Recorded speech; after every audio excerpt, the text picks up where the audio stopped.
I would just like for you to share just the things about yourself that you would like people to know that maybe people don't know. I'll give you a Reader's Digest, and this is new experience. I'm 96 years old, and back in my heyday, there wasn't much recording of anything except maybe tapes on the voice. And to know a little bit about me, I was born in New Jersey, but I made a confession on that, and so I think I've been forgiven. And when I was 16, moved to Florida. My 17th birthday, I joined the Marine Corps to see the world, and I spent most of my time overseas. It was right after World War II. They sent me to Guam with the 3rd Marine Brigade. Evidently, the Japanese didn't know the war was quite over because their emperor was a god, and certainly he wouldn't surrender. So I had a very good occupation, is that I'd be part of a team that crawl into the many caves in Guam, and we looked for Japanese who were in there, and with an interpreter, encouraged them the war was over, to surrender. A few did, but most were inhospitable, and they shoot at us. And of course, we would have to return the favor.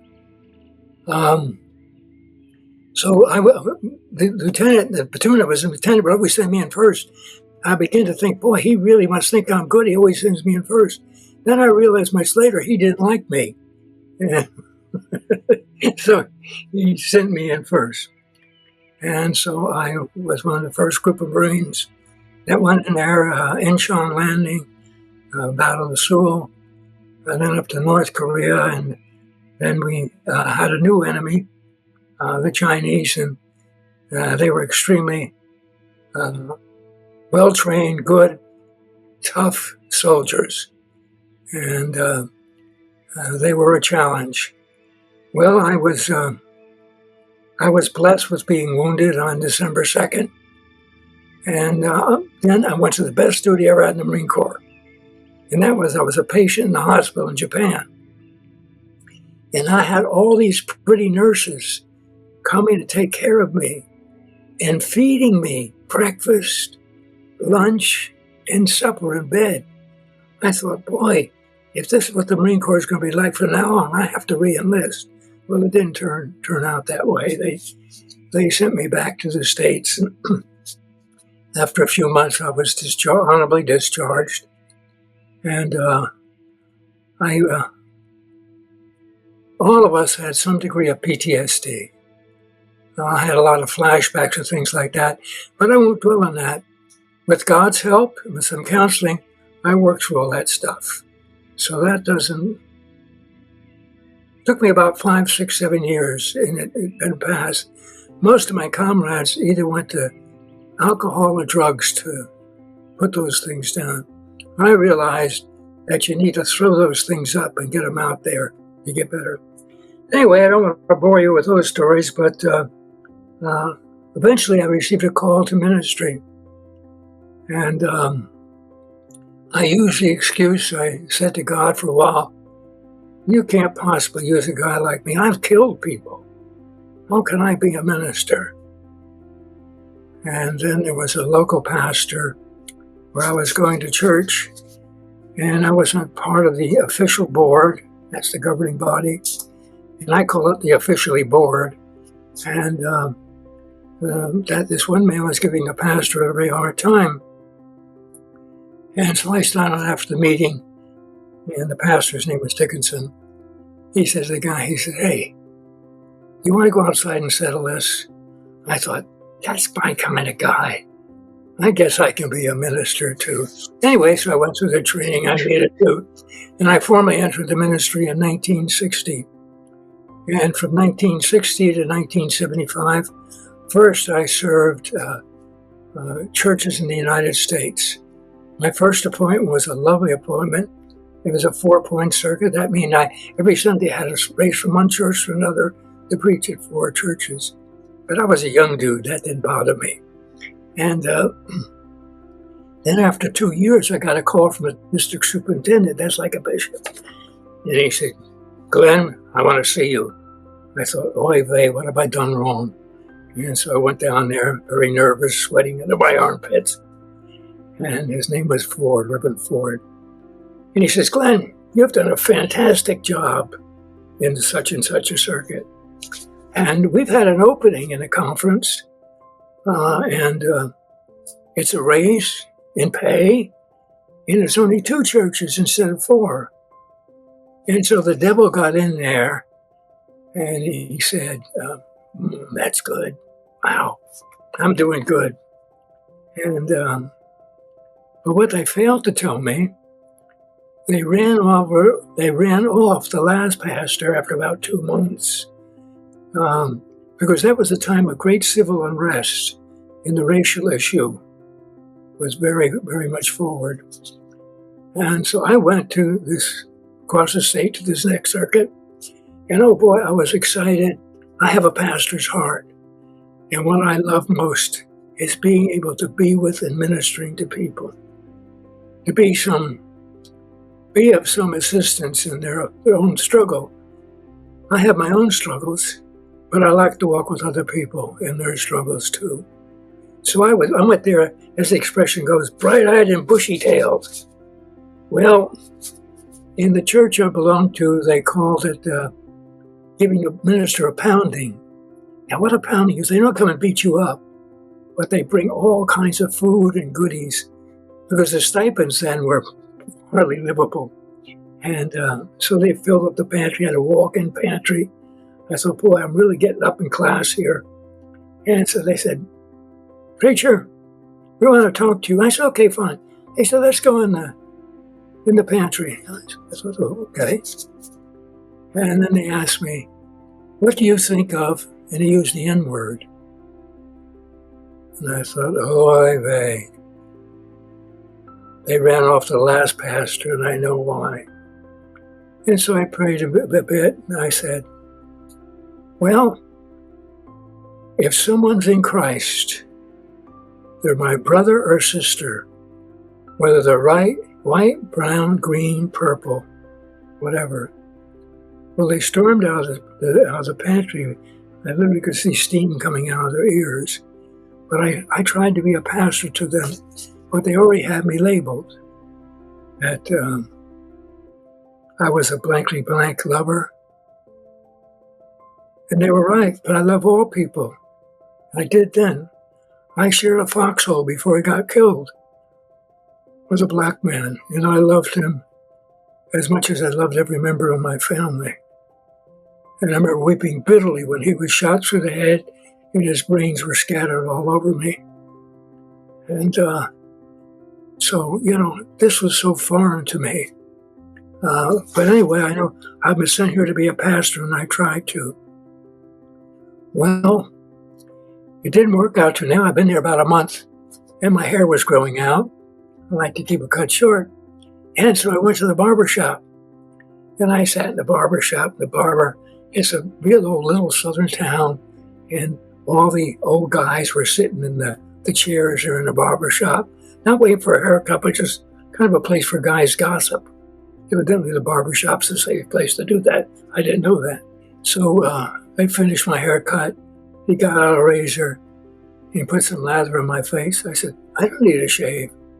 He says, I'm going to shave you. And he put the razor on my throat. And so I didn't want to breathe too loud. And he started telling me, we don't want any in-loving preachers in this town, and we're watching you. And I said, look, I'm trying to be a pastor of this community.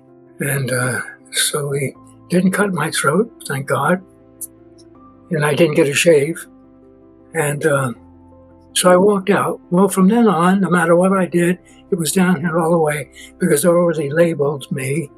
They thought I was a communist. I just got through fighting the communists, and now I'm the communist. And what happened after that, I noticed different people would be following me wherever I went in town. Remember one time I went in the drugstore, and I was coming out, and I was kind of happy-go-lucky. I was young enough then. I was kind of happy-go-lucky, and these 2 big farm boys, farm men, came in the store, and their biceps were bigger than my thigh. I've only been a skinny little guy. And they said, "Preacher, we're going to get you." And I said, "Well, I hope you're a good shot, because I am." Of course, I didn't tell them all I had at home was a BB gun. And so anyway, that continued to be worse and worse. And finally, they came out and they burned a cross on my lawn. And I called the sheriff's office, and he said, "You got yourself into it, you get yourself out of it." Well, I later discovered his father, who was the head of my board in the church, was head of the Ku Klux Klan, and also he was a member of it. So all these guys came out, and I peeked out the window. It was a big old southern porch, and they had baseball bats and chains, and some had guns. So I knelt down to pray, and I heard the Lord say, "Go out there." I wanted to say, "Is there anybody else upstairs?" And so I got up and I went out. Back then we had big baggy pants, so they couldn't see my knees shaking. And I went out, and I stood there, and we stood and looked at each other for what seemed like a tremendously long time. And then they turned around and walked away. I asked my minister friends, "What do you think of all that?" He said, "There must have been a 10-foot angel standing behind you." And I believe there's something to that, because those guys came out for blood. Well, shortly after that, the bishop transferred me to Atlanta. And then I served in Atlanta for 10 years. And then I went overseas as a missionary, first the Caribbean, then to Africa, and back to the Caribbean.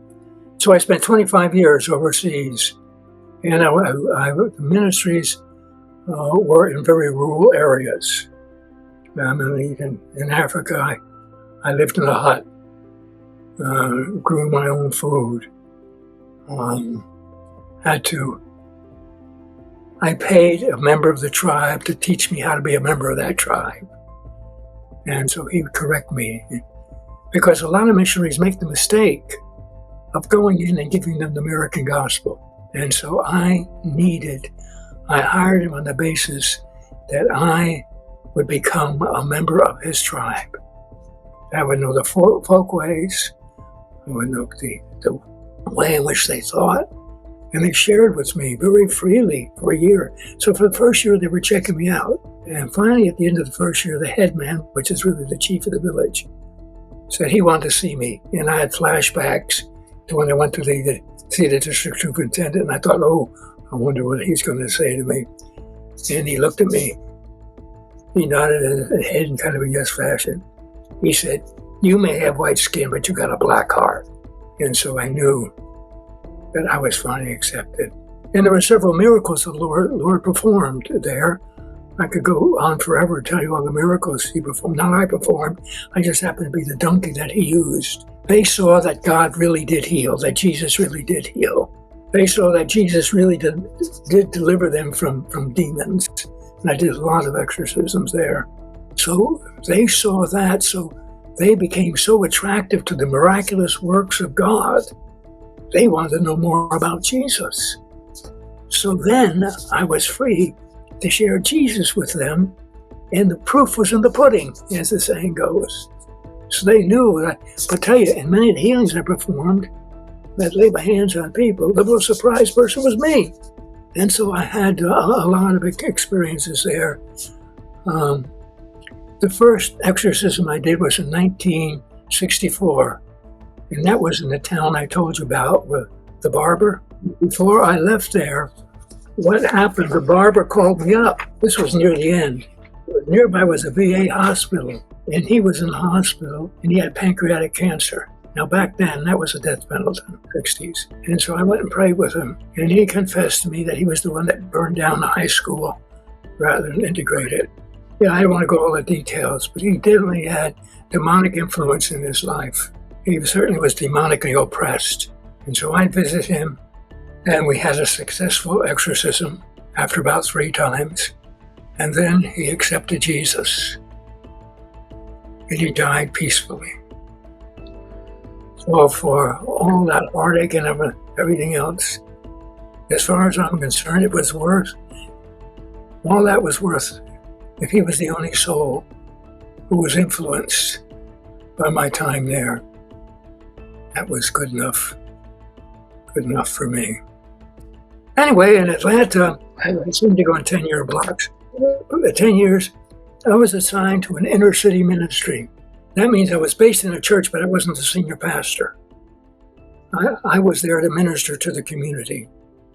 And so I had the night shift. And Atlanta back then, in 1965, at night, the town shifted. Now remember, Atlanta was a small southern town then, 700,000 people. Now they got about 7 million. So, it was still, I'd walk around at night, and when I had a place to do, I'd go in the nightclubs. And I had a ministry with those who worked in the nightclubs, not the customers. And so a lot of time I walk into the club, and owner would say, Susie back there is going through some stuff, and you talk with her. I'd go in his office. And so I did a lot of pastoral counseling. And what also happened, sometimes regular people who worked on the days would come to the church and set up counseling appointments with me, so that, and the other minister was working all day, so I was on the night shift. And so I'd walk out maybe 11, 12 o'clock at night, Peachtree Street, where the church was, a lot of the ladies of the night, of course I would wear a clerical collar then and everything, they would use all kinds of foul language towards me. About the second night that they did that, I said, hey, ladies, I spent 5 years in Marine Corps. I know bad words that you never heard before in your life. And so they got a big giggle out of that. Finally, one came up to me, got on the opposite side. She said, can I talk to you privately? He said, of course, let's go back in the church. She said, oh, no, I couldn't possibly go in the church. I said, where can we meet then? Well, down the block, down the road, about a mile, was a coffee shop. They said, well, all the prostitutes and pimps used to go there after they were through with their night's work, o'clock in the morning, when the clubs were all closed. And I said, okay. And so they assigned me to the back seat, the back table and seat. And for the next year or two, they would come back there and they would just talk to me. I didn't shake my finger at them. I accepted them as they were, who they were, and what they were. I was to minister to them where they were at, not where I thought they ought to be. And so I did a lot of listening and little talking. There were one or two who wanted to get out of the business, so I encouraged them. And before I knew it, the one who shared that with me accidentally fell off the top of a hotel roof and was killed. Now, nobody climbs up to the top floor and accidentally falls off. So I got the message very quickly. Oh, and one of the times I was cutting from West Peachtree Street to Peachtree Street, and one of the pimps, it was a dark alley. I was just taking a shortcut. I never had good sense about avoid dark alleys. And so this guy moves out and he sticks a .38 special in my belly. And he says, you gotta stop messing up my girls' minds. And I won't say his name here. Let's call him Harry. Harry, I think you're the one that's messing up their minds. He said, well, I'll blow your belly out if you don't quit. I said, well, you do what you gotta do and I do what I gotta do. And with my knees shaking in my baggy pants, it was kind of just staring at each other for, seemed like 20 hours, but it was usually about 3 minutes. And he turned around and walked off. Well, that night, he was at an after-hours club. He got in an argument with another pimp, and he got shot in the stomach. And so they notified me. He went to Grady Hospital in Atlanta, and I visited him there. I visited him there for every day for 30 days. He kept getting infections. He was a backslidden Episcopalian. And anyway, I did a lot of pastoral counseling with him. He used me as his confessor. And he got a whole mess of garbage off his heart and his throat. And together we reconnected with the Lord. And that he was able to reaffirm his faith and turn his back on what he'd done. But what happened, unfortunately, the infection got too bad, and after about 30 days, he died. And once again, I was sad to see that. I thought, what a great witness he would be. But nevertheless, those 30 days were well spent. He was a guy that sure was heading to hell. I'm glad the Holy Spirit intervened, and I had the privilege to be with him. Anyway, what I did after that, myself and another minister, I was talking to a bartender about my woes. Now, I didn't go to the bar to drink, but, I had counsel with the guy. And he said, I had this dream. God gave me a dream that we need a house that would be a protective environment. If these ladies wanted to leave the profession, and that they would be protected there, nobody else would know where the place was. And so I shared that with him. He said, well, I have this big old southern house that I use as a rental for ladies. And he says, they're a mess, and I'm always having to clean up the place. I'm going to kick them all out.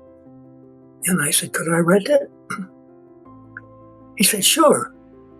And I asked him, how much? $400 a month. Now, $400 a month was almost a month's salary back then. And I had $800 in the bank. So I said, okay. I prayed about it, and the Lord said, go ahead. I went to the church, and the church said, we don't mess around with that kind of stuff. The church of it's a sin too. And I said, okay. So myself and this other minister decided to go ahead. We planned it all out. We got a group of volunteers, social workers, psychologists, and other kind of interested people. So we had a volunteer staff. Myself and the other guy were the only guys kind of full-time, although we were in and out doing other ministry too. I still was having to go out at night. We got some customers, and we set up the process, gave them protection. The $800 was running out. The rent was paid. I spent $400 for groceries. And some ladies eat a lot. The cupboard was getting bare. So I thought, oy vey, I haven't got any more money in the bank. What am I going to do? And I got this telephone call. It was from a traveling salesman. And he heard about what they call the night ministry, which I did. And he said, can I talk to you about it? I said, come on over. And so we spent most of the night talking. He said, Glenn, he was a very successful traveling salesman. I'm going to send you $500 every month. Now that was a big hunk of change back then, all right? And so for the next year or two, he was faithful with that.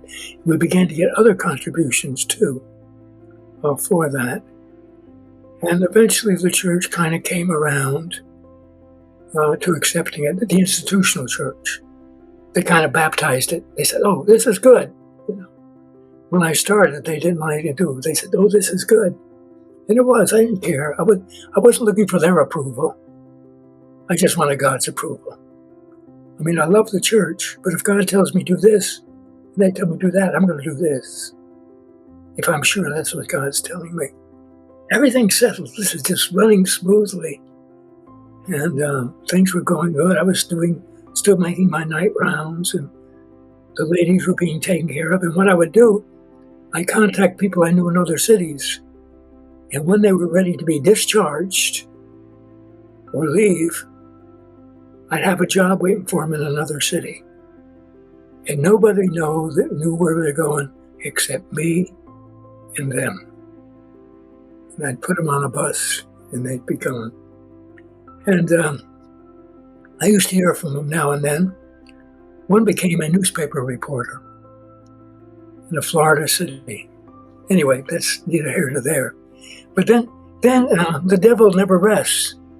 Then a group of the people who lived in the neighborhood, who were members of that church I was stationed, they were upset by that house being in their neighborhood, although they never bothered anybody. And so I was invited to the meeting along with the head pastors and the other associate pastors. Well, I got to the meeting and I was the only one there. And boy, did they lambaste me, bringing those kind of people into the community. Well, the next day I was really rattled. When I called the senior pastors and the others, I said, where were you guys? Oh, we knew it would be a knockdown, so we decided we didn't want to go there.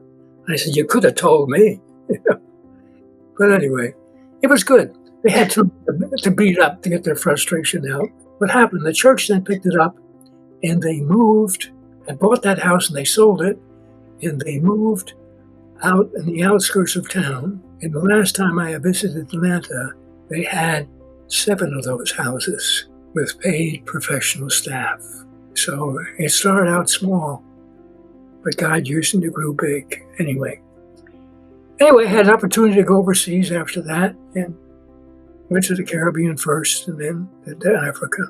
When I was in Atlanta, I had some more experience with exorcism and working with the pimps and also working with the prostitutes. I did an unofficial survey with about 20 ladies, and all of them had one thing in common. They had been abused by a father or a father figure, without exception. And part of my task, and those were in Breakthrough House, but that was only a small number compared to the number I was dealing with, was help them, number one, to work through that trauma, and number two, to be able to get to the point where they could turn loose of the bitterness and the anger, which was totally appropriate, but it was damaging them. It's like having the same nightmare over and over again. Somewhere along the line, you need to leave it behind. So that was my experience in the States, and so I went overseas. It was on the Cayman Islands before it was a tourist destination, and I did several things there. There weren't too many churches there, but I got involved with mission work through a denomination there. I'm not mentioning denominations on purpose. And I also had learned to fly, so I was a pilot. And so a lot of my ministry was doing mission flights. Back then, they didn't have a lot of airlines connecting the different islands together. So sometimes I'd fly down to the Isle of Roatan from Cayman and pick up a passenger, a patient, maybe a member or two of the family, and then fly them back to Cayman where the hospital was. And so I made those kind of trips all over the place. And another thing I acquired along the way was a captain's license, not for airplanes, but for ships. I'm always learning something. But anyway, a mission ship came into Cayman, and the captain had a heart attack.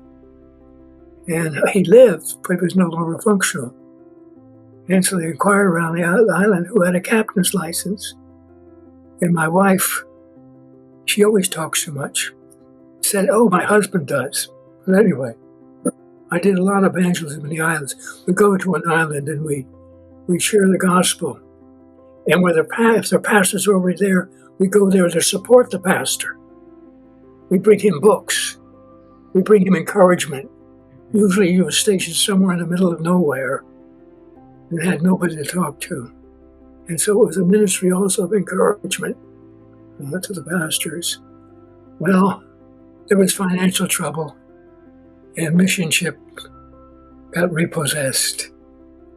And so that was in the ministry. But anyway, in the meantime, too, I was still doing mission flights when I wasn't on the ship.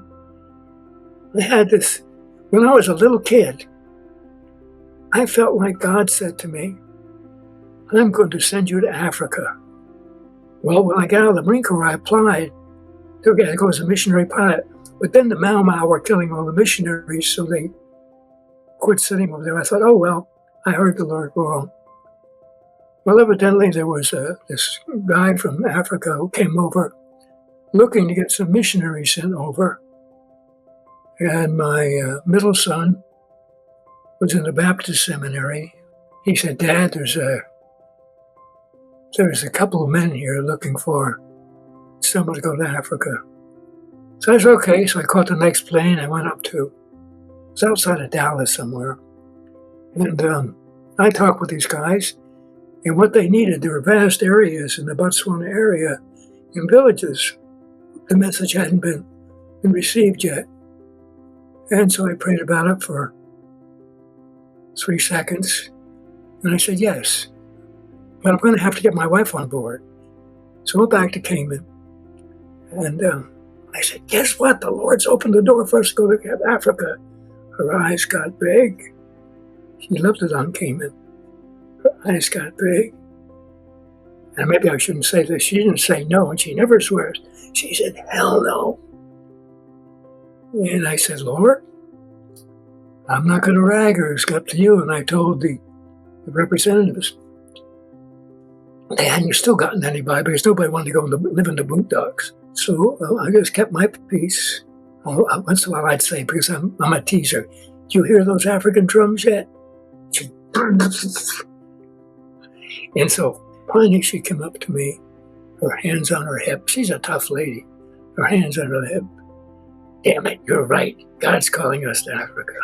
So we can only take 3 suitcases, packed a Bible, a few pieces of clothes, went to Africa, and I was in the airport, and we landed, and I literally heard God's voice again, and he said, I told you so. I just had the timing wrong. Okay? And so a guy was supposed to pick us up because the bishop there had arranged for us to stay with this man. I called him up and he was out of town. And so we sat there overnight, and then I called him again the next day. And evidently the man we were supposed to stay with found out we were Americans, and he didn't want anything to do with Americans. So, but the bishop then placed us with a very nice pastor. His name was Bill Clont, very Afrikaans name. And so we stayed with him, and after a couple of days he says, I'm having a youth thing out in one of the forests, the parks there. Would you like to come? I said, you bet your bippy I'd like to come. And so we went out there. You were out around the campfire. They're all singing in Afrikaans. I recognized the tune, so I'm singing in English. And suddenly Bill Clont comes out and says, Glenn, you need to help us. I says, what's wrong? He says, come and see. And there was this woman, obviously possessed. She was throwing up green stuff. And she was about a 98-pound lady. And 3 big Afrikaans men couldn't hardly hold her down. And pieces of metal were coming out of her body. Her eyes were rolled back and this green stuff. Well, my wife and I and Pastor Bill Clont, we prayed the whole night, casting out demons. And by morning, she woke up. She remembered none of it. She was free and clear. And the exorcism had been very effective. I kept in touch with Bill Clont for a few years afterward to make sure the young lady was still okay. She never remembered it. She never had a return. Those things. And then I was at a pastor's meeting there, and they're getting ready to send me out. And one of the pastors come up and said, they're sending you to an all-black area. Well, I would think that if I'm going to minister to the local people, they would be black. Oh, it's too dangerous for a white man. I said, no, God's told me it's okay to go. And so that's when I went to my first village, Makospan. And it's called the Land of the Duck. But I never saw a duck there in my whole life because there was no water there. And what we did, we established an itinerary, is that we spent the first year in that one village. And when other villages heard about the miracles that had happened, we got more invitations than I could ever fill. So we set up a circuit that every month we spend a different night or two at a different village, and we come back around and spend a few days in our home village and minister there and go around again. And we established a Bible school for all those, a traveling Bible school. By the time we're 10 years up, we had trained and had ordained 700 pastors. And so there were 700 villages that had a Christian presence that didn't have it before. I think consistency. A lot of guys go on missionaries and they preach the gospel and people get saved, but you got to disciple people. You just can't tell them about it. And so that's the approach we used. We spent enough time in each village, and then they come to a point they no longer needed Grandpa anymore. I'd come around, and they welcomed me as an old friend. And so I knew that work was done. A lot of exorcisms, a lot of healing of the sick supernaturally. There were no doctors or nurses around, and I got really sick many times, and God supernaturally healed me of everything. If I wanted to go to see a doctor, I have to go a couple hundred miles away across the desert. And I thought, well, I'll lay here and pray. If I live, I live. If I die, I die, And I lived. So that was kind of good news. Kept teaching my wife about that. I don't know about it. And then we got involved right near the end. In the country of Botswana, there's a group of people called the Bushmen. And they're nomadic. A man who was a missionary for years, an elderly South African, he was getting too old to cut the mustard, so he asked me if I'd go with him. So we did. We headed this town. Then we had due east for 100 kilometers across this desert where there was nothing. And we stopped because these nomadic folks, they follow prescribed. So I got to get to know those people. And I had to use an interpreter. I could not speak their language. It's all in clicks. And there were many converts there. Once again, I have no magic whammy. I happen to be the donkey that God used because there'd be many healings and supernatural occurrences that I knew. I was just the channel. And it wasn't me. I wasn't anything special. But God, I just happened to be in the right place at the right time for the right people. And the amount of demonic possessions we ran into and the curses of witch doctors. And then we got transferred because my wife had some medical problems. We had to come aboard for civilization. So we came to Jamaica. We became part of the Jamaican conference where the word gets some medical treatment. And we also run into the demonic there. One situation in particular, this midwife came to me and said, our pastor sent us to you because they said you did this kind of work. And so anyway, I heard their story and I went. And little Jamaican houses at that time didn't have air conditioning. But we walked into this little house and man, it was freezing. You'd see your own breath. And it was like 95, 100 degrees outside. And there was no air conditioner or anything like that. And I thought, oh boy, you're right. You got some demons working here. Anyway, my wife and I, we prayed there and cleansed the house. Then we were about to go and the Lord said, no, I want you to walk around the house. So I walked around the perimeter of the house. And I got to a point and he said, stop. And he said, dig. So I said to the guy who owned the house, get me a shovel. So I dug there and there was a bunch of witchcraft charms buried there. Now the God showed me the exact place to dig. I don't have a nose that smells those things. That was all God. And so we got them out, we destroyed them, we prayed over the property, and they kept in touch with me. Never had another incident, yeah. And dealt with a lot of witchcraft there too. And then I got to the magic age of turning 70. And I never realized that was a mortal sin. Because the group I was serving, once you got 70, you had to retire. They have retirement ages. So I said to the bishop, I said, at that time I was running 7-minute miles, 10 miles a day. At 70 I was doing that.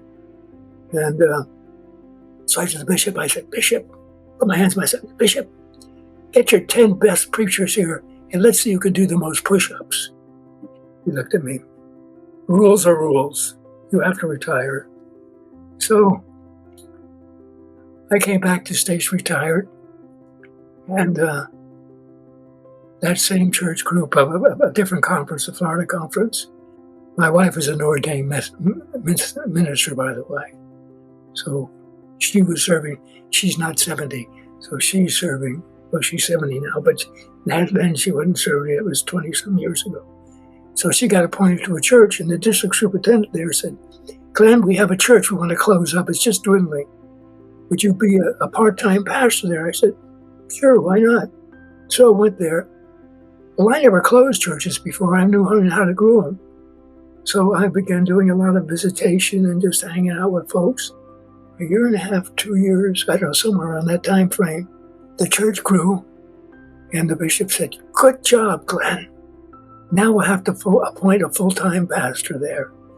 So I worked myself out of a job. And so I thought, well, maybe the Lord wants me to retire. That lasted for almost a week. And then the Lord said, no. And he opened the door. I became a chaplain at hospice. And then I could minister to dying people 5 days a week, 10 hours a day. And a lot of the things, what they would do, the nurse would send me to retired veterans or veterans who were dying who had PTSD. And I could go in and talk with them. And they would soon know that I'm a combat veteran too. And I could really help them. And so God used me that way for 6 or 7 years.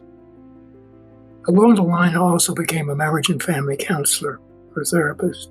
Wherever I went, I did some marriage and family therapy. So in local churches, I volunteered my time to do marriage and family counseling, bereavement counseling, a lot of experience in hospice, and spiritual direction. When I first came back to the States, I also did a 3-year program at St. Thomas University in Miami, where we were serving on spiritual direction. I know a lot of pastors do spiritual direction, but it is really a specialized field. And so if I'm on spiritual direction, I go to somebody who's gone through that kind of training. And so that's what I do now, and I've never advertised in my life. But the Lord kept sending, when I got back to the States, even before I went overseas, somehow the Lord kept sending people to me who had demonic issues. And at first I said, boy, I don't want any part of this. But the Lord kept sending people, so I think, I guess he wants me to do this. So I really learned the skill of it in Africa. I flew by the seat of my plants while I was in the States. I probably, at any given time, have 4 to 7 people that I'm working with. That's pretty consistent. But I wish I could build a team of the proper people. And most people don't want anything to do with this ministry. That, as I mentioned before, many people are demon-possessed or demon-oppressed or obsessed. They need also good pastoral care. And I'm sorry to say, many pastors I've met are afraid to deal with it. Many need spiritual direction. Many spiritual directors don't want to deal with that. At present, why I spend so long a period of time is not just the demonic work, but all these other things that need to happen. And I look forward to the day that maybe I can say to somebody, hey, here's Susie. She's demon-free, but she really needs pastoral care, or she really needs a good catechism, or she needs to be discipled, or she needs a companion in her journey. But we'll see what the Lord does. I'm only 96, so I still got some time. All right, when I was a little boy, is that the culture, American culture, was Christian. What I mean by that, not everybody was Christian, but the Christian virtues were considered the norm for the culture. This is pre-World War II. In the 30s, those who didn't go to church pulled down the shades so everybody think they were at home when they were in church somewhere. That was considered the norm. Didn't matter if you were Jewish, or atheistic or anything else. The 10 Commandments were followed. The precepts of the gospel were followed. That was the cultural norm. And that was a heyday for the churches. Did people live the gospel faithfully? Absolutely not. But that was the goal in the culture. World War II changed everything. And things began to change. And in the 60s, they had a group of people up which we lovingly call hippies, the hippie generation. They were into free sex and drugs. And many of the structures of the Christian culture began disintegrating before my eyes. Around that time, abortion became legal. And then, since then, the culture has become more and more, I should say, less and less Christian. So that Christian values may not even be taken seriously by even some members of a church who go on a regular basis. So what does that mean? That means the devil, who hates Christians and hates the church, wow, there's all kinds of open doors that didn't used to be open before World War II. And we're seeing an increase of number of people who have been hooked on demonic activities because they haven't had that protection of environment. When I was a kid and we go to school, I'd bring my rifle to school to shoot in the rifle club. Nobody shot anybody. But so it was a gradual deterioration of the culture. The church, the gospel, didn't change the culture. The culture changed the gospel all during this period of time. So I hear many things that are not of the gospel. A lot of people think following Jesus is a part-time avocation. Jesus says, go into all the world, make disciples of all nations.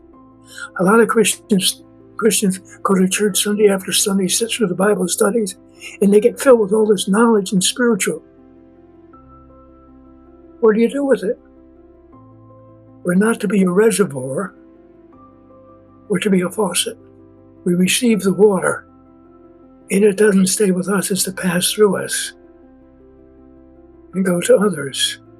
Otherwise, we get full, and we sit in church and say, gee, I don't feel like the Holy Spirit's teaching me anything new. Well, you got such a full belly, there's no more room to put anything. So we're meant to be channels of God's great grace, not hoarders of it. And I'm afraid, please, I'm not being judgmental. I see a lot of Christians in churches have this idea of being a Christian just sitting there and soaking up. I love to go to church. I love to receive the Eucharist. I love to go to Bible studies. But that's not my possession. That's for me to share with those who will never set foot in the church. So a lot of my work is still reaching out to the unchurched. And of course, I keep my hands full because a lot of the people who come from me for exorcism and deliverance are definitely not church folks.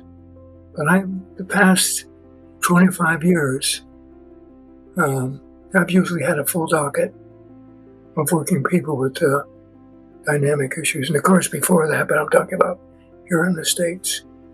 What I'm grateful for is our group, and that you have channeled some folks my way who need help. And it's a joy for me to have the pleasure of working with them. And, our Archbishop is top drawer. You know, one time in one of our podcasts, he called me up or texted me. He said he thought some dynamic activity around my cough. You know what? Either he has a crystal ball or the Holy Spirit helped him really point out to me, because that's the way the demons, when I'm doing an exorcism, attack me most. When the last exorcisms, it's been a month ago, 2 months, before I got sick, I did a very heavy exorcism, 2 days straight. I was worn out. And a couple of times, the demon had me coughing so much, I couldn't speak. And then he stopped my breathing for a while. But I was praying in my head, and I breathed again. He still kept the cough up, but in between coughing, I still went ahead with the exorcism. So I'm so impressed with our Archbishop that he's really a perceptive man. I never told him about that's the way the devil attacks me, but he saw it. And so God bless him, especially American Family Therapy did that. Not everybody is called to be an exorcist, but it's so important that those you have in your team, number one, they need training, but they also need training with the exorcists they're working with, because there's not all exorcists do it exactly the same way. And so people who I have praying with me, for me, I want them to be on board in what I'm going to do. Of course, that's not always possible, because sometimes the devil gets in there and he changes the schedule. Burden sounds heavy. He lays a burden, a calling upon our heart. I would never be evangelist wooing thousands of people. I'm interpersonal. And then I work with small groups and individuals. And I have most of my ministry. Even if I was flying patients back and forth, I was still doing evangelism.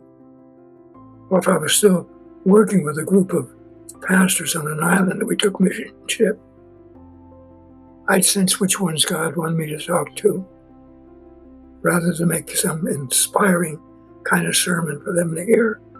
I mean, I can preach, but I'm no Billy Graham. Okay? Thank God. And I couldn't live up to that schedule.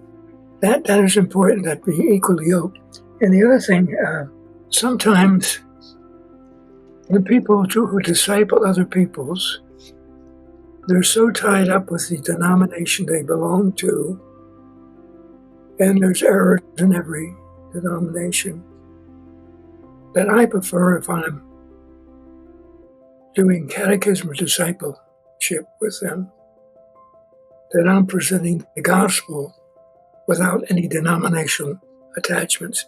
Not that I'm against denominations. My own theology, I'm traditional. Even though I'm in the boondocks all my life, I'm basically high church. I like the smells and the bells. So being I like that, God sent me to the boondocks. So what? Spiritual direction. Some people think spiritual direction is really studying the Bible. Oh, that's good. It's good to be able to know the verses. I used to remember a lot more of them than I can now. I didn't have the whole Bible memorized, but I could pick them up right now and I have to say, let me think about that for 5 minutes. I'll tell you what that verse is. And but spiritual direction is more an experiential thing. For example, where we talk about some of the struggles, or the Bible presents some of the struggles, I'll say, okay, picture you're Jesus, and you're in the garden, and you're praying, and huge piles of sweat are just coming off you, and your colleagues are sleeping. Just absorb that scene in your mind. Be there. Be Jesus. Be the disciples that are asleep. So I try to take the scripture and make it an experiential This is a Reader's Digest version of what I do, and try to make it, you're experiencing the scripture. You're back there in there. If Jesus is talking with his disciples at the Last Supper, imagine yourself you're Jesus. Imagine yourself you're Peter. Imagine yourself you're Judas. Not in a machine gun row, but really enter into the drama that's going on. So you're experiencing the gospel. You're just not reading and thinking about it. And so it becomes alive. And as you go through the gospels that way, you've lived with Jesus for the period of time. It's usually a year or more in spiritual direction. People, for example, if they wanted one who was certified, there's an organization which I belong to for donkey years called the Spiritual Directors International. When you know the power of Christ in your life, when you've experienced Jesus, when you've experienced the gospel, Satan doesn't have the chance of a snowball in hell. You're free.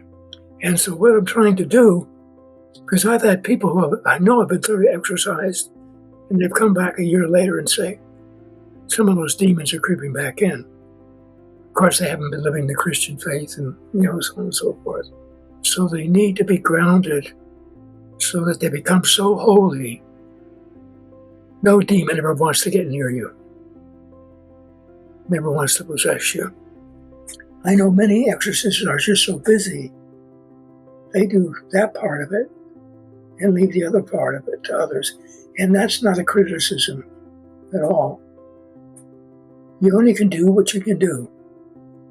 And I would hope that as we grow and develop the discipline of exorcism, it can be a multifaceted approach, where rather than just the exorcist working with a person, some may need pastoral counseling, some may need spiritual direction.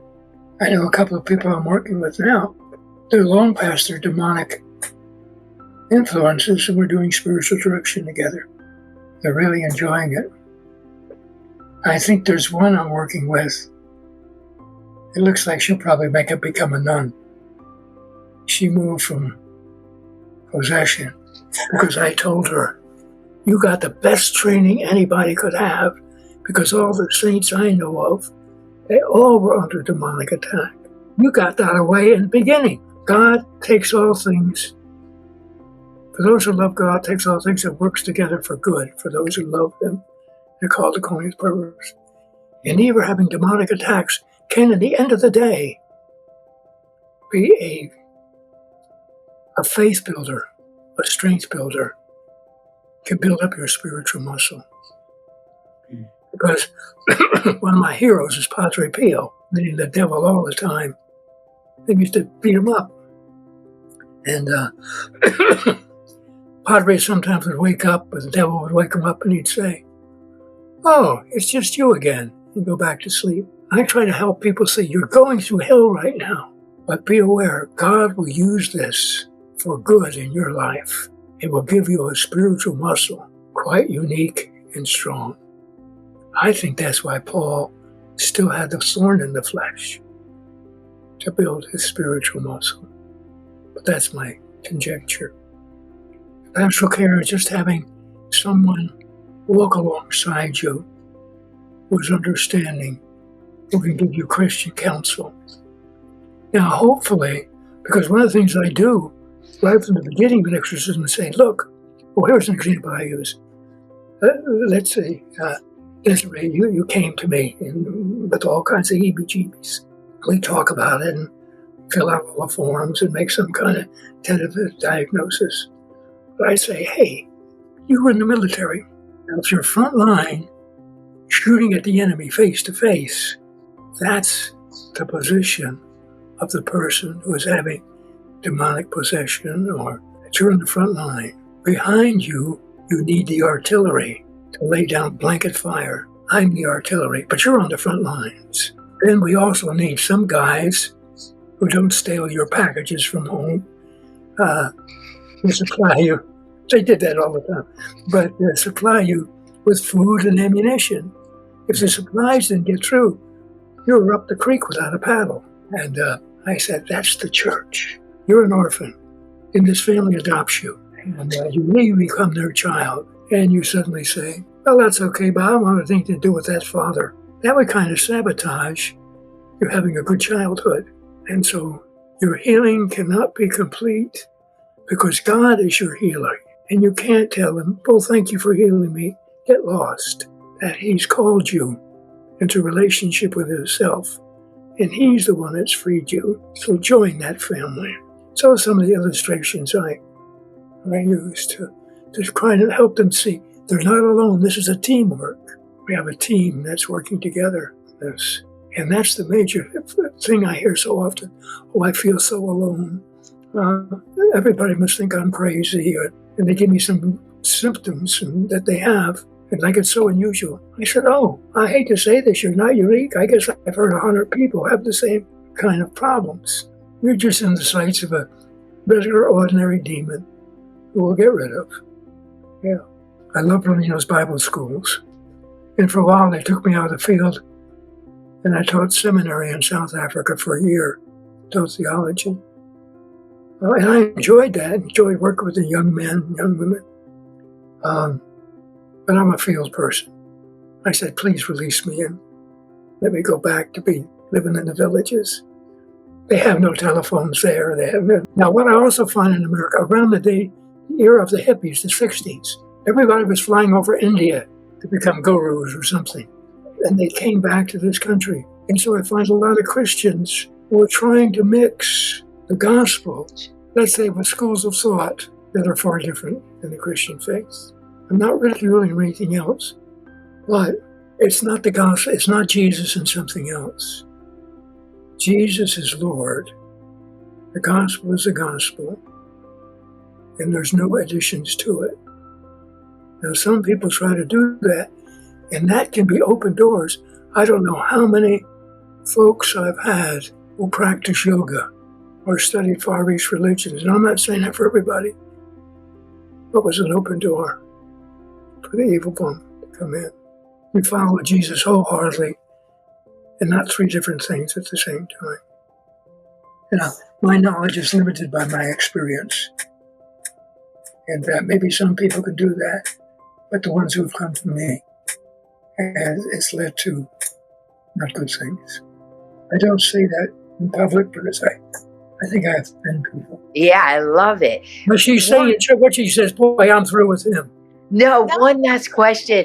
Hey, Brother Glenn, if you could tell your younger self, and they say 3 words, what 3 words would you use to tell your younger self?